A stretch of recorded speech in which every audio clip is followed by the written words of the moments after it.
जय भीम साथियों, equality and justice Patiala YouTube channel से मैं इंजीनियर हरदीप सिंह चुंबर और साथी नॉलेज ऑफ कॉन्स्टिट्यूशन, संविधान का ज्ञान का एक धारावाहक चला रहे हैं, जिसके हर एक एपिसोड में संविधान के अनुच्छेदों की जानकारी साझी करते हैं। प्लीज आप चैनल को लाइक और सब्सक्राइब करते रहें। आज हम इस अध्याय के अंतर्गत आज के एपिसोड में विधान परिषद के सभापति और उपसभापति 110वीं वीडियो बनाकर इसके 182 वे अनुच्छेद की जानकारी साझा करेंगे। जय भीम साथियों, आज की वीडियो के बारे में आपको चुंबर साहब ने बता ही दिया है कि आज हम विधान परिषद के सभापति और उपसभापति पर बात करेंगे। बता दें कि यह स्रोत विधान परिषद से संबंधित है, जिसमें विशेष रूप से इसके नेतृत्व के चुनाव की प्रक्रिया का वर्णन किया गया है। यह बताता है कि प्रत्येक राज्य की विधान परिषद को जल्द से जल्द अपने 2 सदस्यों को क्रमशः अध्यक्ष, चेयरमैन और उपाध्यक्ष, डेप्यूटी चेयरमैन के रूप में चुनना चाहिए। इसके अतिरिक्त पाठ स्पष्ट करता है कि जब भी अध्यक्ष या उपाध्यक्ष का पद रिक्त हो जाता है तो परिषद को उस पद को भरने के लिए एक नया सदस्य चुनना होगा। संक्षेप में, यह अनुच्छेद परिषदों के नेतृत्व को स्थापित करने और बनाए रखने के लिए आवश्यक प्रक्रियात्मक कदमों को रेखांकित करता है। चलो आओ पहले सुनते हैं संविधान के इस अनुच्छेद में क्या लिखा है। पहले हम यह सुनेंगे, इसके बाद में इस पर विशेष चर्चा सुनेंगे। साथियों, संविधान का ये है अनुच्छेद 182 लेजिस्लेटिव काउंसिल के चेयरमैन और डिप्टी चेयरमैन। हर उस राज्य की लेजिस्लेटिव काउंसिल जिसके पास ऐसी काउंसिल है, जितनी जल्दी हो सके अपने 2 सदस्यों को क्रमशः चेयरमैन और डिप्टी चेयरमैन चुनेगी, और जब भी चेयरमैन या डिप्टी चेयरमैन का पद खाली होता है तो काउंसिल किसी दूसरे सदस्य को, जैसा भी मामला हो, चेयरमैन या डिप्टी चेयरमैन चुनेगी। ये सोचना कितना कमाल का है कि कानून का सिर्फ एक वाक्य, जी हाँ, सिर्फ एक वाक्य ये तय कर सकता है कि पूरी की पूरी लेजिस्लेटिव बॉडी कैसे चलेगी। आज हम भारत के संविधान के अनुच्छेद 182 की ऐसी ही एक बहुत पावरफुल लाइन को समझने जा रहे हैं। तो ये रहा वो टेक्स्ट, यही है अनुच्छेद 182। अब देखिए, ये नियम राज्यों की विधान परिषद, जिसे हम लेजिस्लेटिव काउंसिल भी कहते हैं, उसके बारे में है। आसान भाषा में समझें तो ये राज्य लेवल पर संसद के अपर हाउस जैसा ही है। चलिए अब इसके एक एक शब्द को तोड़कर समझते हैं कि इसमें आखिर लिखा क्या है। ठीक है, तो सबसे पहले बात करते हैं अनुच्छेद के पहले हिस्से की। यहाँ पर यह बताया गया है कि विधान परिषद में जो सबसे बड़े लीडर्स होते हैं, यानी चेयरमैन और डेप्यूटी चेयरमैन, उन्हें आखिर चुना कैसे जाता है। अब इस एक छोटे से फ्रेज पर गौर कीजिए, परिषद अपने 2 सदस्यों को चुनेगी। यहाँ 2 बातें बहुत बहुत इंपॉर्टेंट हैं। पहली, चुनेगी शब्द का इस्तेमाल हुआ है, चुन सकती है नहीं। इसका मतलब ये एक मैंडेटरी ड्यूटी है, कोई ऑप्शन नहीं है, ये करना ही पड़ेगा। और दूसरी बात, अपने 2 सदस्यों को। इससे ये साफ हो जाता है कि लीडर काउंसिल के अंदर से ही होना चाहिए, कोई बाहर का व्यक्ति नहीं। और यही चीज़ काउंसिल की आज़ादी को, उसकी ऑटोनॉमी को बनाए रखती है। तो ये प्रोसेस आखिर काम कैसे करता है? बहुत सिंपल है असल में।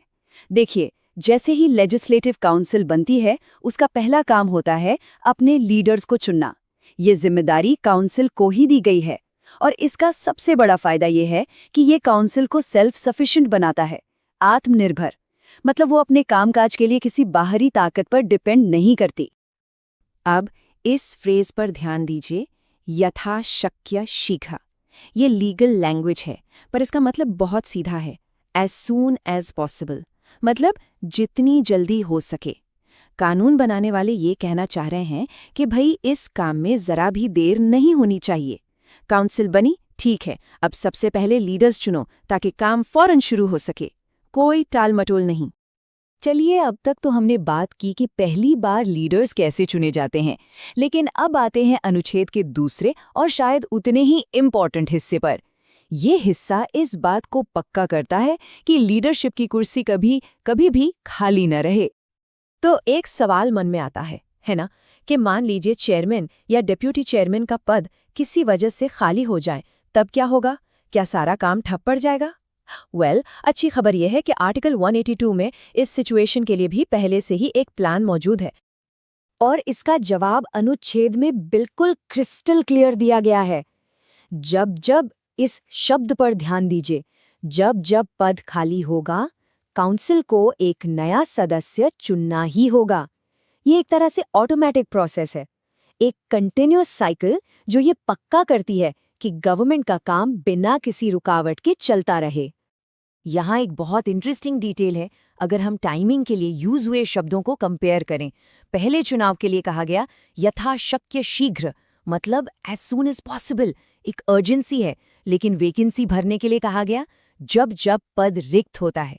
ये एक रिकरिंग ड्यूटी को दिखाता है, एक ऐसी प्रक्रिया जो जरूरत पड़ने पर बार बार दोहराई जाएगी। एक में तेजी है, दूसरे में निरंतरता। तो आखिर में इस एक वाक्य से हमें सीखने को क्या मिलता है? असल में इस एक लाइन में गवर्नेंस के, शासन के कुछ बहुत ही कोर प्रिंसिपल्स छिपे हुए हैं, ऐसे सिद्धांत जो एक मजबूत डेमोक्रेसी के लिए बेहद जरूरी हैं। चलिए इसे 3 की प्रिंसिपल्स में ब्रेक डाउन करते हैं। पहला, इंटरनल लीडरशिप, मतलब नेता काउंसिल के अंदर से ही होंगे जो उसे बाहरी दबाव से बचाता है। दूसरा, मैंडेटरी ड्यूटी, ये कोई ऑप्शन नहीं है, चुनाव करना ही पड़ेगा, इसे टाला नहीं जा सकता। और तीसरा, गारंटीड कंटिन्यूटी, यानी ये सिस्टम पक्का करता है कि लीडरशिप हमेशा बनी रहे, जिससे गवर्नेंस में स्टेबिलिटी आती है। तो अगर इसे सम अप करें तो अनुच्छेद 182 सिर्फ एक नियम नहीं है, ये अपने आप में एक self contained, self perpetuating system है, एक ऐसी व्यवस्था जो खुद ही अपने नेता चुनती है और ये भी पक्का करती है कि लीडरशिप की ये चेन कभी टूटे नहीं, वो भी बिना किसी बाहरी मदद के। और ये सब हमें एक बहुत बड़े सवाल पर लाकर छोड़ देता है।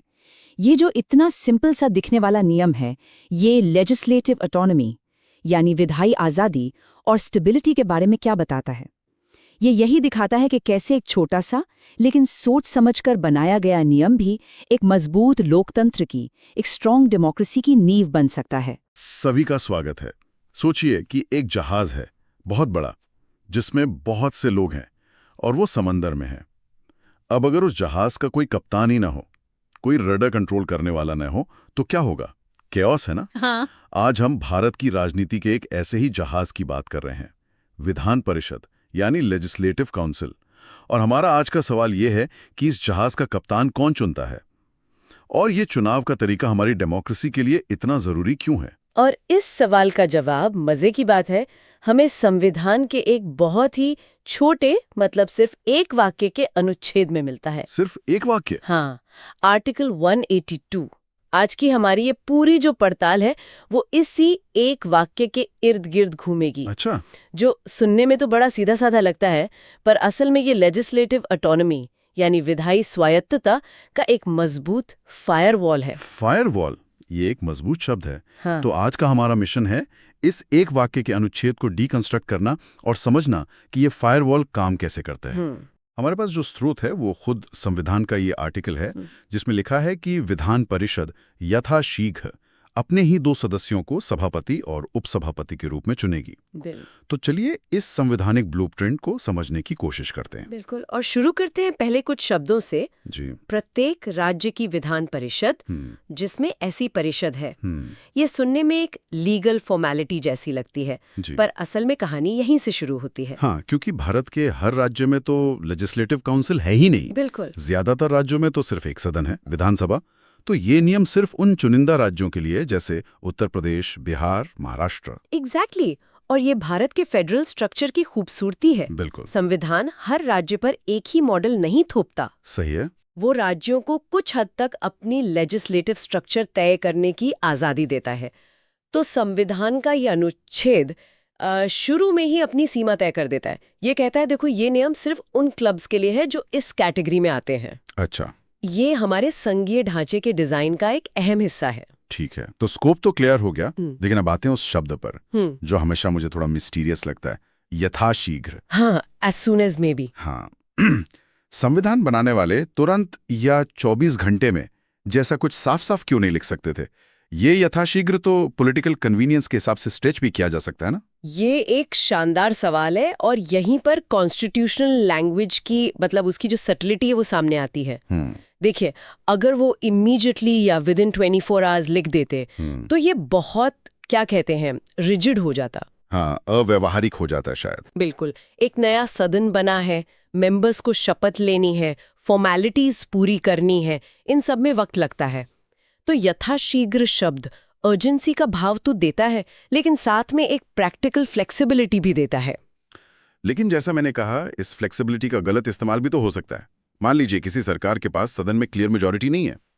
वो इस चुनाव को टालने की कोशिश कर सकती है ताकि वो कुछ मेंबर्स को अपने पाले में ला सके और अपना पसंदीदा चेयरमैन चुनवा सके। बिल्कुल हो सकता है, और यही तो वो पॉइंट है जहां संवैधानिक अपेक्षा और राजनीतिक हकीकत का टकराव होता है। अच्छा। संविधान सदन की समझदारी पर भरोसा करता है। वो ये मानकर चलता है कि सदन के मेंबर्स अपनी जिम्मेदारी समझेंगे कि बिना स्पीकर या चेयरमैन के सदन काम नहीं कर सकता है। लेकिन आपने जो सिनारियो बताया वो असल राजनीति में होता है। हाँ, होता है। ये शब्द यथाशीघ्र कई बार पॉलिटिकल मैनूवरिंग के लिए एक विंडो खोल देता है। अगर इस चुनाव में बेवजह देरी हो तो ये संविधान की भावना का उल्लंघन माना जा सकता है और मामला अदालतों तक भी जा सकता है। तो ये शब्द एक तरह का बैलेंसिंग एक्ट है, प्रक्रिया के लिए जरूरी समय देना और राजनीतिक देरी को रोकना। सही कहा। पर असल में ये एक पॉलिटिकल ग्रे एरिया बन जाता है। इंटरेस्टिंग। अब आते हैं आर्टिकल के दिल पर। परिषद अपने 2 सदस्यों को चुनेगी। ये चुनेगी शब्द यहाँ क्यों इतना पावरफुल है? ये इस पूरे अनुच्छेद का फाउंडेशन है। ओके। ये लेजिस्लेटिव ऑटोनॉमी का कोर प्रिंसिपल है। सोचिए, सभापति और उपसभापति को कौन चुनेगा? गवर्नर नहीं। मुख्यमंत्री नहीं। कोई बाहरी अथॉरिटी नहीं। काउंसिल के मेंबर्स खुद अपने में से ही अपने लीडर्स को चुनेंगे। ये सदन के अंदर का लोकतंत्र है। Okay, let's unpack this. इसका असल में मतलब क्या है? मान लीजिए अगर ये शक्ति गवर्नर या मुख्यमंत्री को दे दी जाती तो क्या फर्क पड़ता? जमीन आसमान का फर्क पड़ता। हाँ। इसे ऐसे समझिए, चेयरमैन सदन का रेफरी होता है। रेफरी। उसका काम है खेल के नियमों का पालन करवाना, सबको बराबर मौका देना, चाहे वो सत्ता पक्ष का हो या विपक्ष का। ठीक है। अब अगर उस रेफरी को एक टीम का कप्तान यानी मुख्यमंत्री अपॉइंट करे तो क्या वो रेफरी निष्पक्ष रह पाएगा? नहीं, मुश्किल है। उसकी वफादारी सदन के प्रति होगी या उसे अपॉइंट करने वाले के प्रति? जाहिर अपॉइंट करने वाले के प्रति। वो सरकार के दबाव में आ सकता है। हाँ। विपक्ष की आवाज दबा सकता है, जरूरी बहसों को रोक सकता है। प्रिसाइजली। इसीलिए संविधान बनाने वालों ने ये पावर सदन के अंदर ही रखी। ये सेपरेशन ऑफ पावर्स के सिद्धांत को मजबूत करता है। जब सदस्य खुद अपने चेयरमैन को चुनते हैं तो वो चेयरमैन मुख्य रूप से सदन के प्रति जवाबदेह होता है, सरकार के प्रति नहीं। ओके। उसकी जिम्मेदारी सदन की गरिमा बनाए रखना है। इसीलिए मैंने शुरू में फायरवॉल शब्द का इस्तेमाल किया था। ये अनुच्छेद कार्यपालिका यानी एग्जीक्यूटिव को विधायिका के कामकाज में सीधे दखल देने से रोकने के लिए एक फायरवॉल है। That's a powerful analogy. ये एक सेल्फ गवर्निंग मैकेनिज्म है। लेकिन क्या ये फायरवॉल प्रैक्टिस में भी उतना ही मजबूत है? हम अक्सर देखते हैं कि स्पीकर या चेयरमैन अपनी पार्टियों के प्रति झुकाव रखते हैं। ये एक बिल्कुल वैलिड पॉइंट है। संविधान एक आदर्श फ्रेमवर्क देता है, लेकिन उस फ्रेमवर्क के अंदर काम तो इंसान ही करते हैं और वो अपनी पॉलिटिकल एफिलिएशन से बंधे होते हैं। ये मैकेनिज्म इम्पार्शियलिटी की गारंटी नहीं देता, लेकिन ये इम्पार्शियलिटी के लिए एक स्ट्रक्चरल फाउंडेशन जरूर देता है। अच्छा, एक फाउंडेशन देता है। हाँ, अगर नियुक्ति ही बाहर से होती तब तो निष्पक्षता की उम्मीद करना ही बेमानी होता। हाँ। यहाँ कम से कम चेयरमैन को ये पता होता है कि उसे सदन का विश्वास हासिल करना है, जिसमें विपक्ष भी शामिल है। ये व्यवस्था परफेक्ट नहीं है, लेकिन ये किसी भी ऑल्टरनेटिव से कहीं बेहतर है। ठीक है, पॉइंट टेकन। अब आर्टिकल में आगे बढ़ते हैं, जहाँ लिखा है क्रमशः सभापति और उपसभापति, respectively chairman and deputy chairman. हाँ, ये रिस्पेक्टिवली शब्द क्या सिर्फ ग्रामर की फॉर्मेलिटी है या इसका भी कोई गहरा मतलब है? कॉन्स्टिट्यूशनल लैंग्वेज में कुछ भी सिर्फ फॉर्मेलिटी नहीं होता। रेस्पेक्टिव शब्द यहाँ 2 अलग-अलग और स्पेसिफिक पदों को एस्टैब्लिश करता है। ओके। ये बताता है कि ये कोई जॉइंट लीडरशिप रोल नहीं है। एक चेयरमैन होगा और एक डेप्यूटी चेयरमैन। ये एक क्लियर हायरार्की बनाता है। चेयरमैन मुख्य पीठासीन अधिकारी है। जब वो नहीं होंगे तो डेप्यूटी चेयरमैन उनकी भूमिका निभाएंगे। तो ये सदन में कंफ्यूजन को रोकता है। मतलब किसी भी समय ये क्लियर होता है कि चार्ज में कौन है। बिल्कुल। सोचिए, अगर ये शब्द न होता तो क्या होता? क्या दोनों के पास बराबर शक्तियां होती? क्या वो किसी मुद्दे पर असहमत हो सकते थे? हाँ, केओस हो सकता था। ये शब्द लीडरशिप स्ट्रक्चर में क्लैरिटी और ऑर्डर लाता है। ये सिर्फ 2 लोगों को चुनना नहीं है, बल्कि 2 वेल डिफाइंड रोल्स के लिए 2 लोगों को चुनना है। ये इंस्टीट्यूशनल डिजाइन की बारीकी को दिखाता है। और ये हमें ये भी दिखाता है कि एक संस्था को चलाने के लिए सिर्फ लोगों का होना काफी नहीं, उनके रोल्स की क्लैरिटी होना भी उतना ही जरूरी है। ओके, अब आते हैं आर्टिकल के आखिरी हिस्से पर। और जब भी सभापति या उप सभापति का पद खाली होता है तो परिषद फिर से किसी अन्य सदस्य को उस पद के लिए चुनेगी। हाँ, ये तो एक तरह का इनबिल्ट कंटिन्यूटी प्लान लगता है। ये एक सेल्फ हीलिंग मैकेनिज्म है।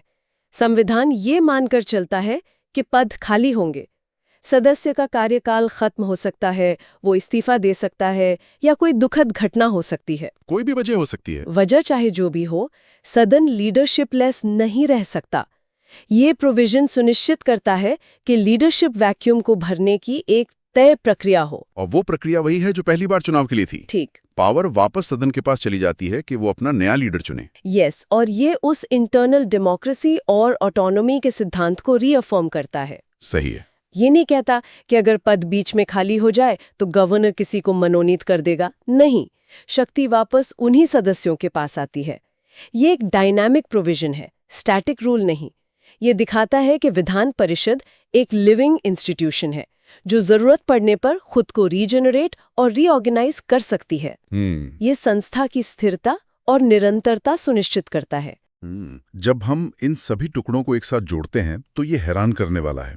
संविधान का सिर्फ एक वाक्य, एक छोटा सा अनुच्छेद, वो किसी राज्य के ऊपरी सदन के लिए पूरा लीडरशिप स्ट्रक्चर, उसकी चुनाव प्रक्रिया, उसकी स्वायत्तता का सिद्धांत और उसकी निरंतरता की योजना सब कुछ तय कर देता है। ये कॉन्स्टिट्यूशनल मशीनरी का एक छोटा लेकिन बेहद पावरफुल गियर है। आपने बिल्कुल सही कहा। और अगर हम एक कदम पीछे हटकर देखें तो ये सिर्फ आर्टिकल 182 की कहानी नहीं है। यही सिद्धांत हमें लोकसभा के लिए आर्टिकल 93 में भी दिखता है, जहां लोकसभा के सदस्य अपने स्पीकर और डिप्टी स्पीकर को चुनते हैं। अच्छा, लोकसभा में भी यही है? हाँ, ये भारतीय लोकतंत्र का एक फंडामेंटल डिजाइन प्रिंसिपल है। और इंटरेस्टिंग बात यह है कि दुनिया के दूसरे लोकतंत्रों में भी ये सिद्धांत किसी न किसी रूप में मौजूद है। जैसे यूके के हाउस ऑफ कॉमन्स में स्पीकर चुने जाने के बाद पारंपरिक रूप से अपनी पार्टी से इस्तीफा दे देता है ताकि वो पूरी तरह निष्पक्ष रह सके। वाह, ये तो एक बहुत बड़ा कदम है। भारत में ऐसा नहीं होता, लेकिन ये दिखाता है कि पीठासीन अधिकारी की निष्पक्षता का विचार कितना यूनिवर्सल है। बिल्कुल, तरीके अलग हो सकते हैं लेकिन अंडरलाइंग प्रिंसिपल वही है। विधायिका का पीठासीन अधिकारी सदन का होना चाहिए, सरकार का नहीं। आर्टिकल 182 उसी यूनिवर्सल डेमोक्रेटिक आइडिया का भारतीय मैनिफेस्टेशन है। तो कुल मिलाकर आर्टिकल 182 सिर्फ एक प्रक्रियात्मक नियम नहीं है, ये विधायिका की स्वतंत्रता का एक प्रतीक है। ये सुनिश्चित करता है कि कानून बनाने वाली संस्था कानून लागू करने वाली संस्था के अधीन न हो। एकदम सही। ये विधायी निकाय के भीतर आंतरिक लोकतंत्र और स्वायत्तता के सिद्धांतों का मतलब एक तरह से निचोड़ है। आर्टिकल 182 ये सुनिश्चित करता है कि परिषद के सदस्य अपने पीठासीन अधिकारियों को चुनने के लिए खुद जिम्मेदार हैं, और जब भी कोई पद खाली होता है तो उसे भरने की शक्ति भी उन्हीं के हाथों में रहती है, जिससे सदन की स्वतंत्रता और कह सकते हैं संप्रभुता बनी रहती है। ये हमें याद दिलाता है कि संविधान सिर्फ अधिकारों और प्रतिबंधों का दस्तावेज नहीं है, बल्कि ये प्रक्रियाओं का भी एक ब्लूप्रिंट है जो बताता है कि संस्थाएं खुद को कैसे चलाएंगी।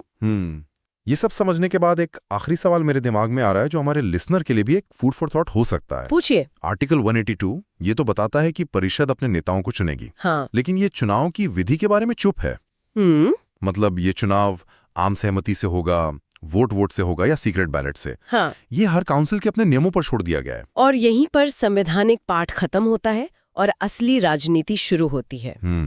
चुनाव का तरीका पूरे प्रोसेस को बदल सकता है। एक ओपन वॉइस वोट में मेंबर्स को अपनी पार्टी की लाइन पर चलना पड़ता है, लेकिन एक सीक्रेट बैलेट में क्रॉस वोटिंग की संभावना बढ़ जाती है। हाँ, कोई देख नहीं रहा होता। बिल्कुल, सदस्य अपनी अंतरात्मा या व्यक्तिगत समीकरणों के आधार पर वोट कर सकते हैं। तो हमारे लिसनर के लिए सोचने वाली बात यह है, चुनाव का ये तरीका, the how of the election, Vidhan Parishad के अंदर पावर डायनामिक्स को कैसे प्रभावित कर सकता है? क्या एक गुप्त मतदान वास्तव में एक ज्यादा निष्पक्ष और स्वतंत्र चेयरमैन को जन्म दे सकता है, या यह सिर्फ राजनीतिक खरीद फरोख्त का एक नया दरवाजा खोलता है? इसका जवाब संविधान में नहीं बल्कि राजनीति की गलियों में मिलेगा। आपने चुंबर साहब का बनाया वीडियो पूरा सुना। साथियों, धन्यवाद। उम्मीद है इससे आपकी जानकारी बड़ी होगी। इसके आगे के अनुच्छेदों पर अगली वीडियो में बात करेंगे। आप equality and justice Patiala YouTube channel के साथ जुड़े रहें। अगर आपको पसंद आए तो कृपया इसे लाइक, शेयर और कमेंट करें। हम रोजाना नॉलेज ऑफ कॉन्स्टिट्यूशन, संविधान का ज्ञान पर चर्चा करते हैं। अगर चाहते हैं कि आपके भाई, बहन और मित्रों को भी संविधान का ज्ञान हो, तो कृपया इस वीडियो को उनके साथ साझा जरूर करें। आपके पास वीडियो पहुंचती रहे तो आप चैनल को सब्सक्राइब जरूर करें। अब हमें अनुमति दें। जय भीम, जय भारत, जय संविधान। Please take care your own self.